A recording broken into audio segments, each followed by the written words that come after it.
alatnya. Jadi kabelnya terkena bodi. Ini kabel TKP-nya kena gesek ke bodi, ke mesin. Jadi dianya terkupas, mati-mati kalau digas. Nah,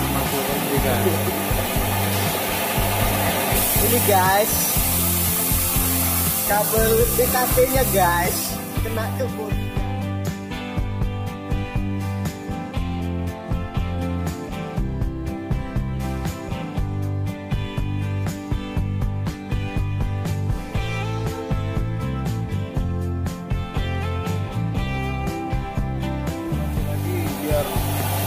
Dia tidak terkena bodi mesin.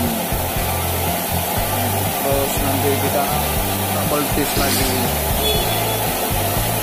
Jadi biar nggak kena lagi semua ya.